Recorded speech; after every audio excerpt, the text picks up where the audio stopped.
Hey everyone, welcome back to another Beyond the Lens screencast. And today I'm going to be sharing a Lightroom workflow tutorial based on making panoramic images. I get lots of questions about making panoramas in terms of processing them and editing them, and whether I do the editing in Lightroom first and then stitch them in Photoshop or vice versa, what applications I use.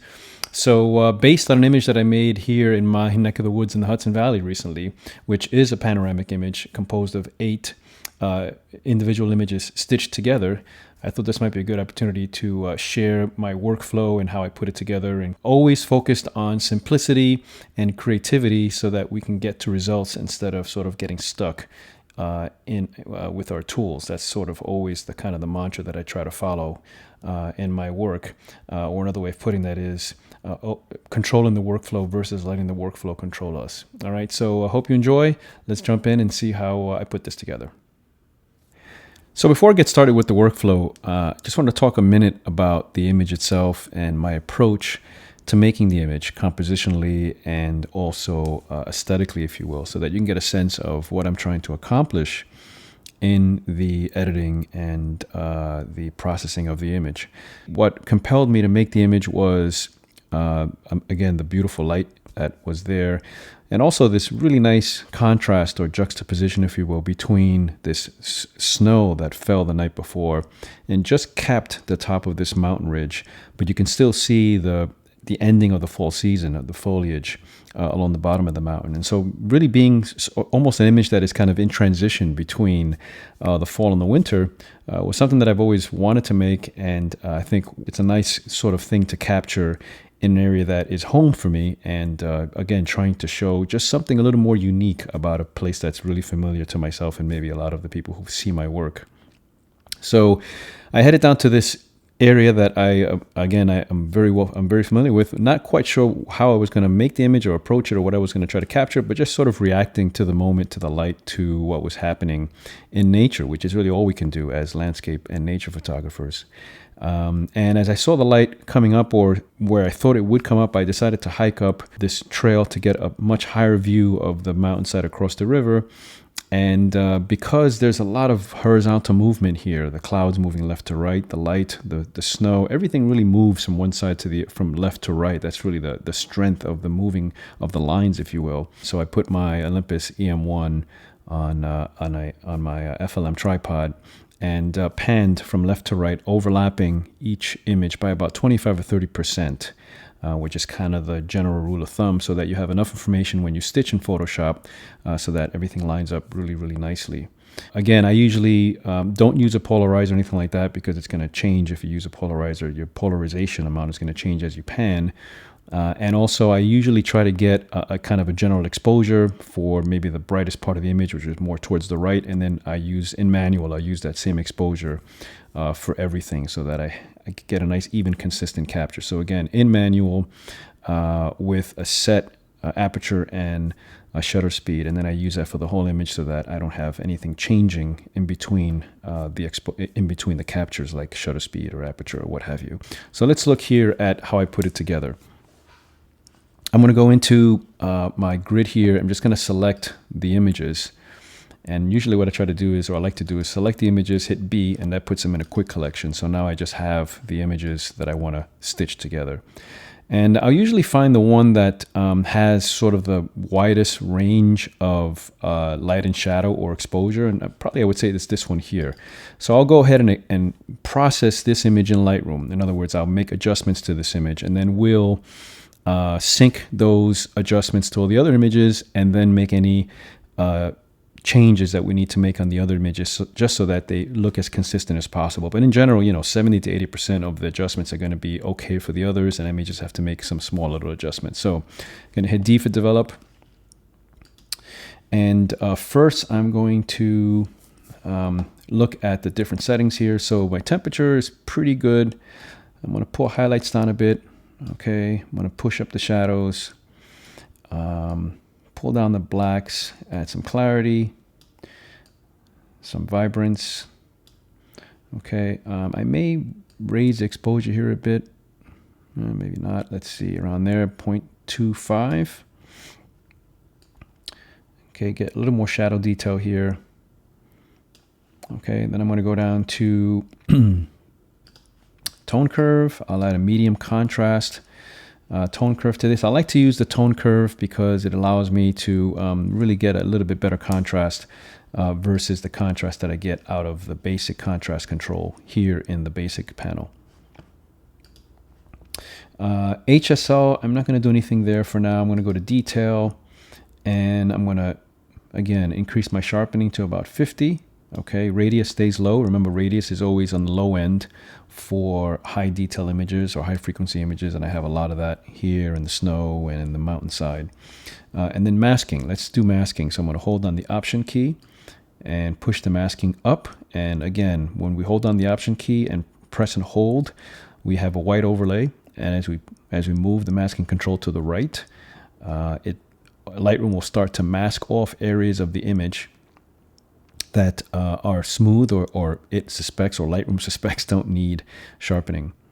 So I'm going to go to about here, okay, 20, and you can see what's turning black are areas that are not getting any sharpening, and what remains white is getting sharpening. So this is a really nice way to limit the sharpening to areas that need it. It won't bring out more noise than necessary, and also it keeps the sky in these areas up here rather smooth, which is what we want, because that allows them to kind of recede in the scene. And again, we're always trying to create as much depth and dimension as possible in our photographs. Noise reduction I'm going to bring up to about 20, and color to about 20. This was shot at ISO 400 at 1/1250th of a second at f/5.6. Probably one of those things where, while I did have time to set up my tripod, the light was changing rapidly, and so I probably didn't have as much time as I would have liked to really go through my settings. This camera was also really clean, so as long as I'm around ISO 2 to 400, there isn't any problem at all with noise. So I wasn't too concerned about noise in general, and so I can use this noise reduction pretty not too aggressively, and you can see there's very little noise at all. But I do have nice sharpness here on the far side of this mountain where most of the sharpness in the image is. Right, lens correction we don't need for a lot of mirrorless cameras, because they do the lens correction internally. Had I been using my Canon DSLR, then I would have applied the basic lens correction, which does it automatically for you. All right, so once I get sort of a general look, okay, then I will go back to grid, and it's this image here. I will hold down Shift and Command or Control on the PC and select the other images that I want to sync. All right, so as you can see here now, this is the image that is selected, or my source, and then the others are the ones that I'm going to sync with these adjustments from this image. So I'll hit Sync Settings here in the bottom right, make sure that everything is checked, and hit Synchronize.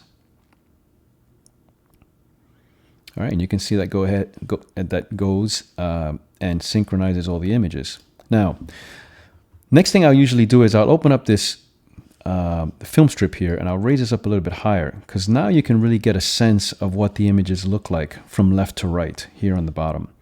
All right, and you can see how here's the one that I adjusted and the one next to it. As we move from left to right, okay, we start to get a little bit more brightness in the sky, and that's because as I turn my camera, as I'm panning my camera from basically looking sort of northwest, more south, more towards the south, that's where the sun is rising, and you can see the sky gets brighter and brighter. So now I will go ahead, having now these basic adjustments, I'll go ahead and see if I can somehow make the sky exposures or the sky a little more even across the images, okay? So I'm going to select this image here, all right, go back into Develop, and I'm going to drag down a graduated filter, like so.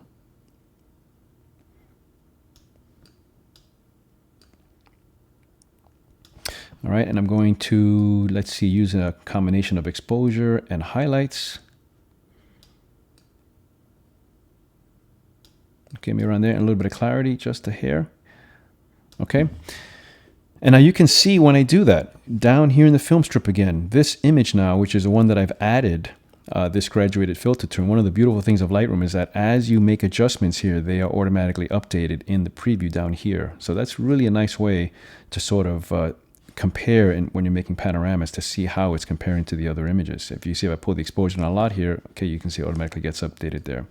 So I'm going to pull this down just a bit so that we start to get the sky looking even across all the images. And this doesn't have to look exactly like this one over here. Remember, I want to keep the natural aspect of the picture of the scene. The sky was brighter as you looked more towards the south.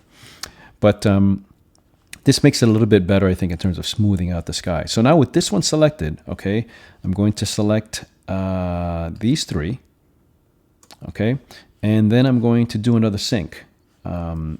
And actually I have to come back to the grid for this, grid mode, out of develop, and I'll do sync. And now here's the important bit.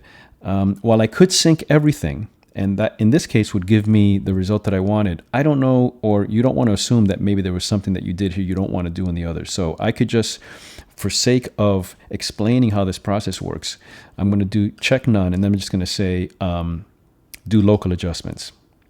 And make sure you also make sure that the process version is checked as well. That's the raw developer that Lightroom is using. So what I'm saying here is synchronize just the graduated filter and hit synchronize.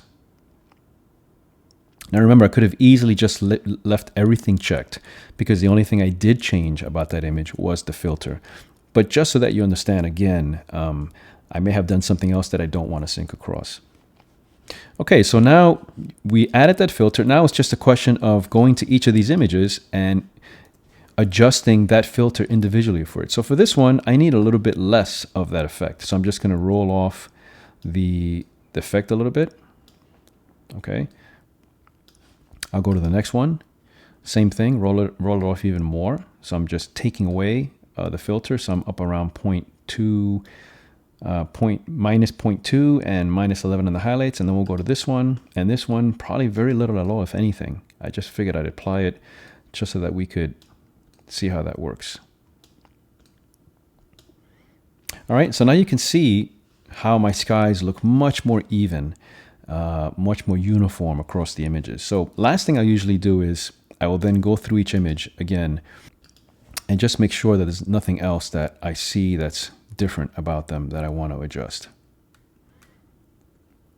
Okay, that looks pretty good. Okay, if anything, I would say this last one probably looks a little bit, I can probably bring the exposure down just a bit in this one, just overall exposure. There we go. And I'll do the same thing to this one, just bringing down the exposure a bit from the first one. And on this one, I'm actually going to raise the exposure a bit just to give me a little more in the shadows there. And same thing here. Okay, so again, understand what I'm doing is looking at all the images and then making slight little various adjustments to each one, mostly in exposure. Okay, sharpening stays the same, our masking more or less stays the same, but just in exposure so that I get as smooth transition from one image to the other so that they're all going to stitch and look really smooth and really unified as a final panorama. So once I'm pretty happy with that, I'll go ahead and select all the images like that. They're all selected. I will right click or control click on any of the images, and then I will go into the edit in submenu, and below that you'll see merge to panorama in Photoshop. All right, select that. So that opens up Photoshop and brings me to the photo merge window. And you can see I have all the images here that I selected in Lightroom. They are not included here as DNG files. Okay, they're DNG files because I think that's what I converted the images to. But if you were shooting Canon or Nikon, what have you, you would have your proprietary RAW files here. Layout, I'm going to leave it as auto. That means that it will automatically select the proper layout for the images. And in general, for panoramas like this, auto works almost always really well. Down here, a couple of check marks that you should always check off. One is blend images together, obviously. Vignette removal, in case you have any darkening of the edges. And geometric distortion correction. All these things help to make the panorama, the stitch, as even and as natural as possible. Once I have that, hit OK. And then we'll wait a little while for Photoshop to do its thing. Okay, so Photoshop is done with merging the image. And depending on the speed of your computer and how many images you're merging, and also the resolution and size of the images, it could take anywhere from, a couple minutes to quite a little bit of time. through the magic of editing and the internet, it seemed like it was fast here, but it took probably about 3 or 4 minutes. So, have a little patience, let it do its thing. And when it's done, it will show you the merged image together with all of the individual layers that make put that image together, make up the image. So the next step for me is to go into the layer menu and merge all the layers together. So I'm going to select merge layers or merge visible.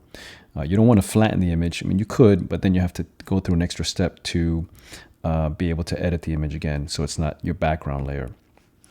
Okay, once I've got the image merged, you can see it here. Then the next step for me is to go ahead and use the warp tool and this is not always the case, but to fix anything in terms of straightening out the horizon or anything that seems a little bit warped. And in this case, you can see that it just has a slight little warp to it.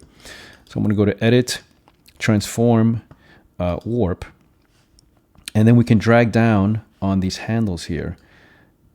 All right, let me make this a little smaller. There we go.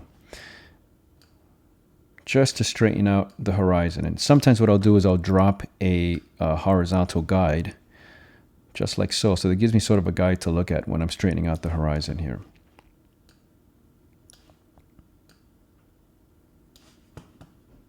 So I'm going to drag on the left, I'm going to drag on the right.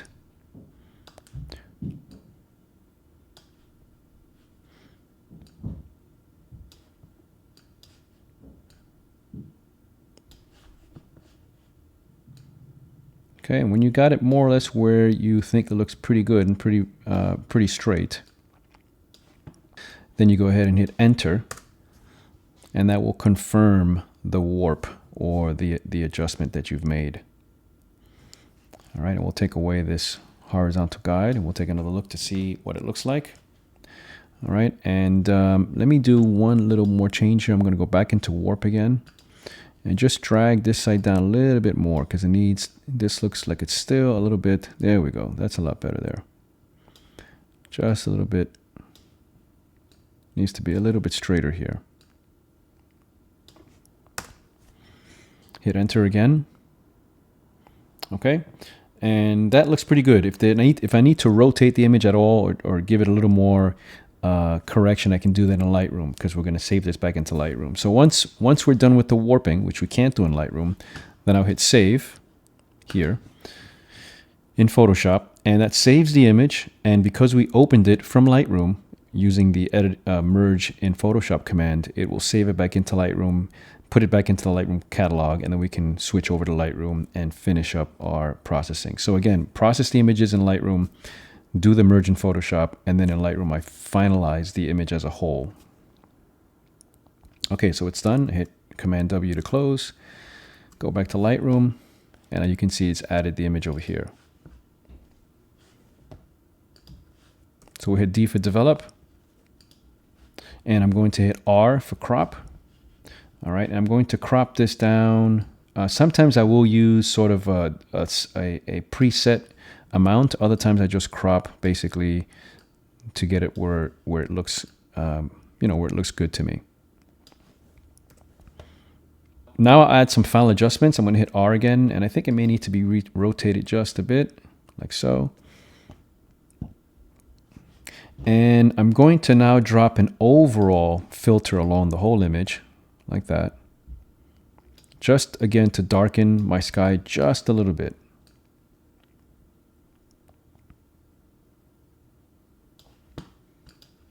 And I'm going to add a little bit more shadow depth, like that.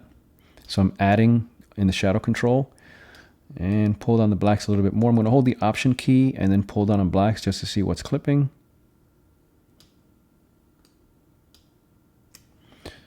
Okay, and I think that looks pretty good. Maybe a little bit more presence here to the overall panorama. And I think we're pretty much good to go. Okay, so that's basically the workflow.